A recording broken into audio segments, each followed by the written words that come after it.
7.5 ലക്ഷത്തോളം രൂപ ചെലവഴിച്ചാണ് സ്കൂൾ അങ്കണത്തിൽ മനോഹരമായ പാർക്ക് നിർമ്മിച്ചിരിക്കുന്നത്. 3 റൈഡറുകൾ, ഊഞ്ഞാൽ എന്നിവ പാർക്കിൽ ക്രമീകരിച്ചിട്ടുണ്ട്. പാർക്കിന് സമീപത്തെ ചുറ്റുമതിലിലും സ്കൂൾ കെട്ടിടത്തിന്റെ ഭിത്തിയിലും കാർട്ടൂൺ കഥാപാത്രങ്ങളെ വരച്ചിട്ടിട്ടുണ്ട്. പാർക്ക് കണ്ട് ഇത്തവണ കൂടുതൽ വിദ്യാർത്ഥികൾ അഡ്മിഷൻ എടുത്തെന്ന് പ്രധാന അധ്യാപിക.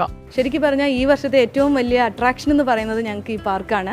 ഈ പാർക്കുള്ള സ്കൂളിൽ പഠിച്ചാൽ മതി എന്ന് പറഞ്ഞിട്ട് കുറേ കുട്ടികൾ ഈ വർഷം അഡ്മിഷൻ എടുത്തിട്ടുണ്ടെന്നുള്ളതാണ് അതിൻ്റെ ഒരു പ്രത്യേകത. എന്തായാലും ഞങ്ങളും കുട്ടികളുമൊക്കെ വളരെ സന്തോഷത്തിലാണ്. സ്കൂൾ മുറ്റത്ത് മനോഹരമായ പൂച്ചെടികൾ അധ്യാപകരുടെ നേതൃത്വത്തിൽ നട്ടുപിടിപ്പിച്ചിട്ടുണ്ട്. പഠനത്തോടൊപ്പം കുട്ടികളുടെ മാനസിക ഉല്ലാസവും വളർത്തിയെടുക്കുക എന്ന ലക്ഷ്യമിട്ടുകൊണ്ടാണ് MLA ഫണ്ടിൽ നിന്ന് തുക വകയിരുത്തിക്കൊണ്ട് ഇത്തരത്തിൽ മനോഹരമായ കുട്ടികളുടെ പാർക്ക് നിർമ്മിച്ചിരിക്കുന്നത്. കുരുന്നുകൾ പഠനത്തോടൊപ്പം കളിച്ചും വളരട്ടെ. രാജീവ് സുദേവനൊപ്പം ഷാരിഖ് നവാസ്, 24 പാലക്കാട്.